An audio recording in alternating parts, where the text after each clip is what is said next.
Hi guys, it's Ray here from City Fan TV, and in the house today we've got a very special guest, as you can see, from Total Football Analysis, La Liga. We have Scott. How you doing, Scott?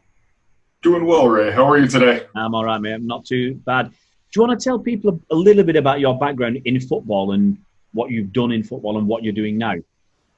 Yeah, I'd be happy to do that. So, started coaching 8 or 9 years ago here in the States, and I've coached at various levels. So it's a pretty wide-spanning experience, and I think that love of coaching and especially the tactical side is really what brought me into Total Football Analysis about a year ago. So, I rose through the ranks pretty quickly, became a senior analyst for Total Football, and really haven't looked back since. Just really enjoying the analysis bit, growing on this data analysis side of things as well. So it's been a great experience, and love covering La Liga. And you're a qualified coach. I just want people to know that you have done the hard yards to get your qualifications. Yeah, definitely. So just continuing to work up the system, get my badges. The goal is to have the A license within the next 5 years. Fantastic. Quickly on my way to that national license. Well, good luck, mate. Good luck. Well, obviously, we're here to talk about Jules Koundé, if we get his name right, who's an interesting character, because I've really struggled to find anybody who knows a lot about this kid, because he's kind of gone under the radar. Now, it's been no secret that Manchester City have been chasing a new right-sided centre-back all summer long. The big name was Koulibaly, and we thought we were going to get him, and obviously dealing with Napoli is not so easy.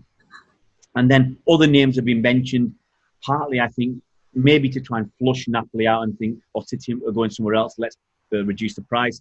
I think partly as well, some media outlets have just thrown names out there because no one's going to contradict them. And they've come up with Carlos and Jimenez. We've had this back and forth where apparently in Spain they're saying City have put a bid in, City are saying no, we haven't. So lots of names have been mentioned. And probably it's only a week or so ago that Jules Koundé's name was mentioned. So it's his turn. Now, he's a 21-year-old kid playing for Sevilla. And the things that I think the fans believe that what Pep likes in a defender is someone who's confident. He's got the ability to pass short and long, and also the ability to carry that ball. So you've seen obviously a lot more of Jules Koundé than most of us. Do you think he's got these attributes that will satisfy Pep? So this is definitely a player that I think can be a great fit for Pep Guardiola's system. So as of recording, it was just yesterday that he went up against a really tough Bayern Munich side in the Euro Super Cup final. We saw him go toe-to-toe with Robert Lewandowski, Thomas Muller, and the young kid did really well. There were a few times where you think the world-class striker Lewandowski got the better of him, but for the most part, Sevilla and Koundé in particular, they really didn't concede too many opportunities, at least high-quality opportunities, to Bayern Munich. So on the whole, I was very impressed with the performance that they put in. I think looking back at the game, the only two times where I really saw that little bit of youth and inexperience come in were that first goal where Robert Lewandowski did a nice job pulling him higher into the box to create a little bit of that vertical space between Koundé and Diego Carlos, which you could probably argue was Carlos's fault for not stepping as well. And then on the final goal, whether it's Koundé or Carlos, one of the others, I didn't like that they allowed Martinez to go up uncontested on the header. But other than that, you really saw his aggressive mentality getting up the field, especially as Bayern Munich tried to infiltrate the middle third. He's very comfortable tracking these forwards into the midfield. He's incredibly quick, great pace. And, for an undersized center back, he's very well built. So, depending on your sources, he's anywhere from 5'9" to 6 feet tall. Take that as you will. But, I think he is probably about 5'10", but he stands at, and you can see that raw power as he goes into tackles, as he engages in air, powerful player. Yeah. And, I think that the physicality that he brings to the game is he's almost that Samuel Umtiti mold. So, I think if City fans want a nice, easy comp, that's probably the guy you want to look at. So I think Umtiti with maybe a greater sense of tactical intelligence. Yeah. What's his passing like? Because obviously that's one of the things that a Pep Guardiola team is known for, is an unbelievable number of passes. And obviously we do a lot of short passes, and they've got to be accurate, they've got to be spot on, because if you're being pressed by the opponents, they've got to be 100% bang on.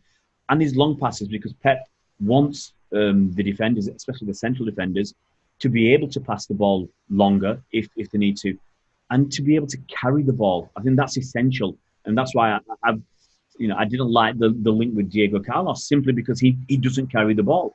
And I think his stats were 0.2 carries per game. When you've got someone like Laporte who's on over 3, I think all the City players are over 2. Laporte over 3, and Carlos is 0.2. He's not a Pep kind of player. So what do you think? Short passes, long passes, and carrying the ball. Yeah, so when you look at his player profile, he's actually one of the best in Europe's top 5 leagues in progression through the dribble. So, when you look at prime Barcelona under Pep Guardiola, you had a lot of Gerard Piqué dribbling from that back line into the midfield, pinning the opposition midfield, and then making a smart distribution to set up a teammate. Koundé brings a lot of that to the table. He's, I think, 95th percentile in progressions through the dribble. So you do get that element with him, and he's generally very successful on the dribble as well.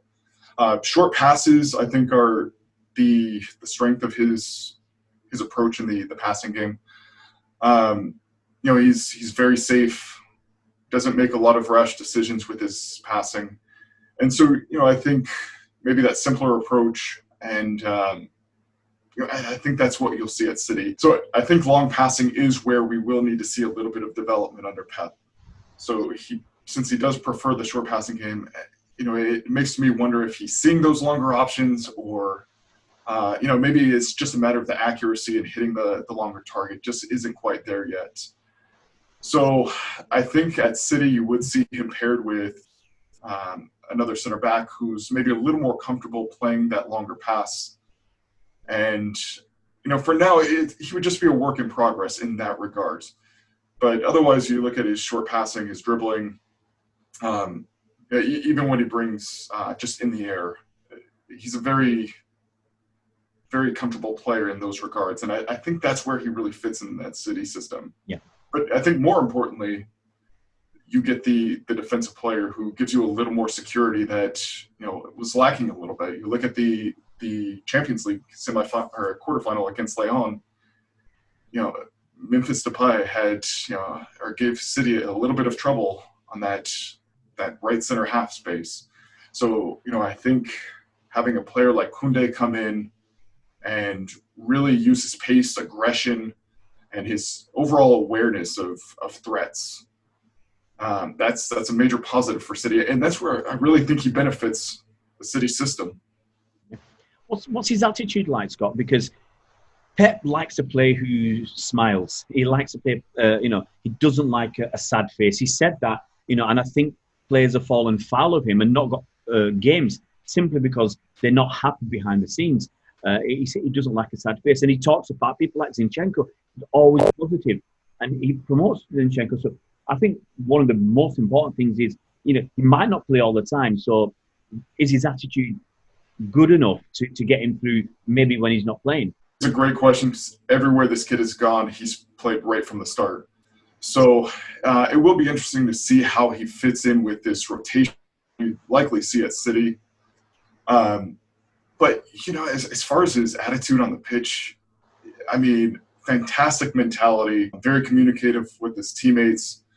You can see just in the way he manages himself, he's always very engaged, always very positive in the way he wants to play. So, I mean, I have nothing but positives in that regard.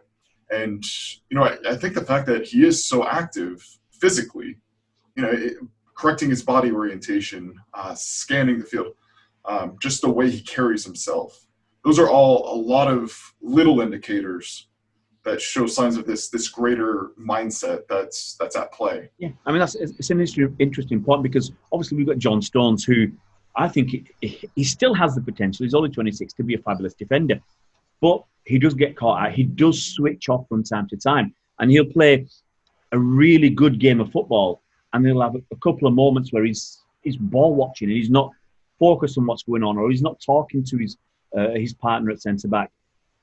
And so, what you're kind of saying is you don't think Koundé would be that's a similar sort of player who would be ball watching. He's really switched on and he knows what's happening pretty much all the time.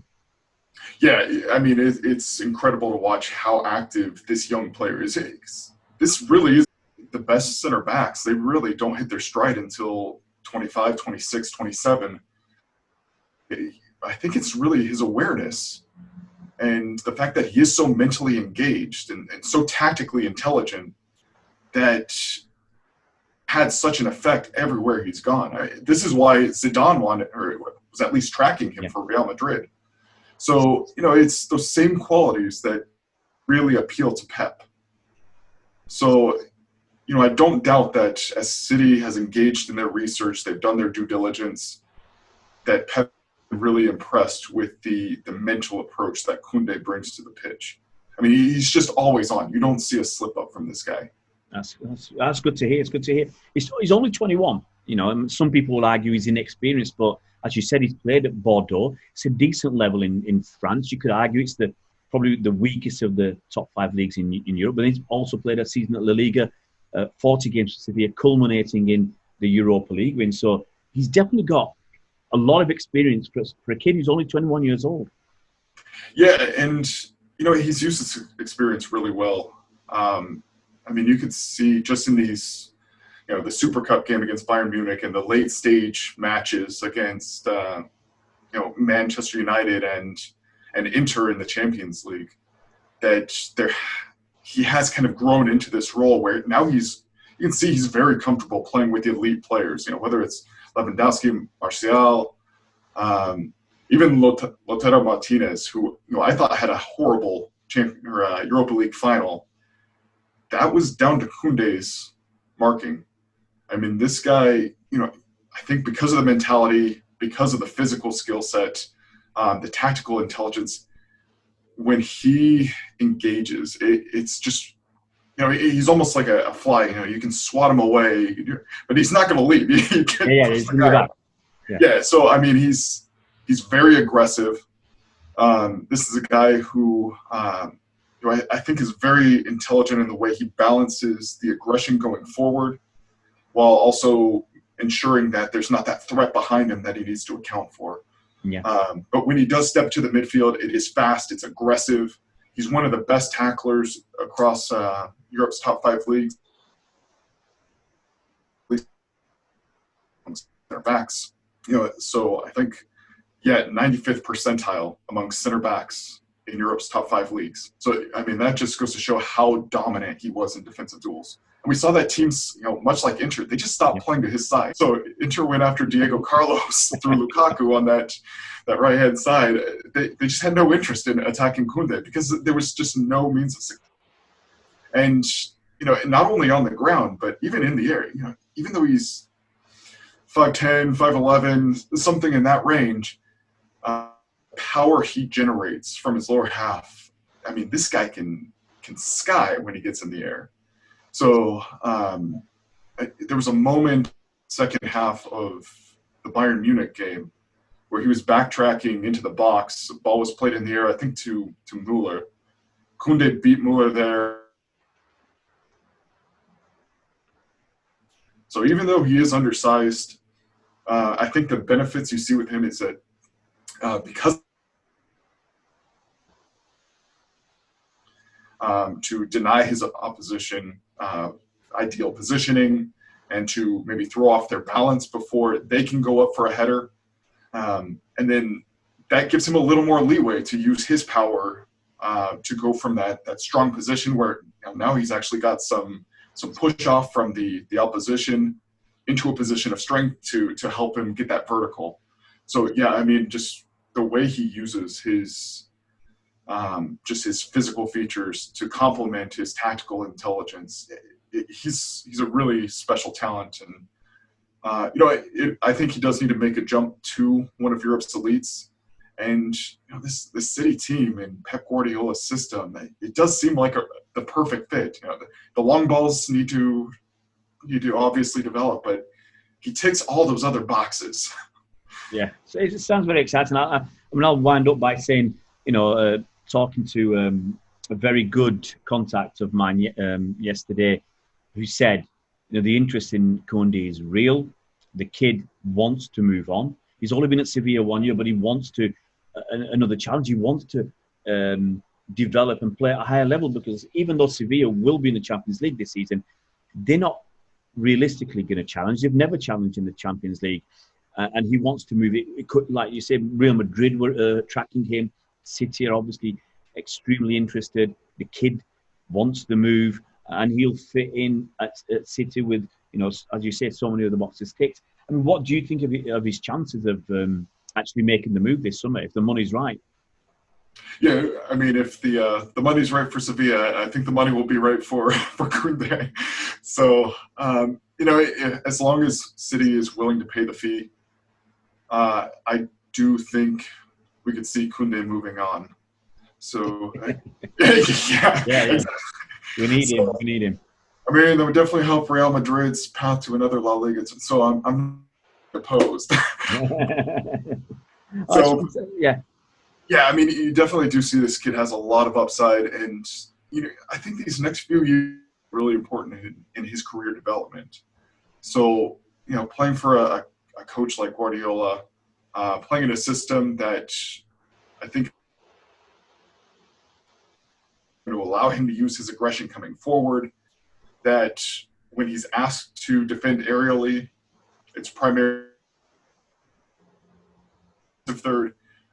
Those really fit in the way that Koundé wants to play. So, and this, if opponents want to try and play behind him, good luck. I mean, sure didn't have success. Manchester United, for the most part, didn't have any success, and they've got loads of speed on that team. So, yeah, I mean, this just screams of a perfect fit. And if City does pull off the move, I can't blame them. I mean, it just seems like great recruiting. It would be fantastic if it's as good as it seems to be, for City to get him. I've got to say, to finish off, Scott, massive thank you for coming on today. I know it's a little bit early where you are at the moment, but to give us your insight, to give us your expert analysis. Obviously, if you watch this kid all season long, you've been watching Sevilla all season long, so you've got a perfect understanding of what he's got about him. And I've got to say a big thanks for your input today. Yeah, thank you for having me, Ray. So really appreciated the conversation, and I'm just excited to see what life for Koundé. Fantastic. Thanks a lot, Scott. Take care. All right, thank you.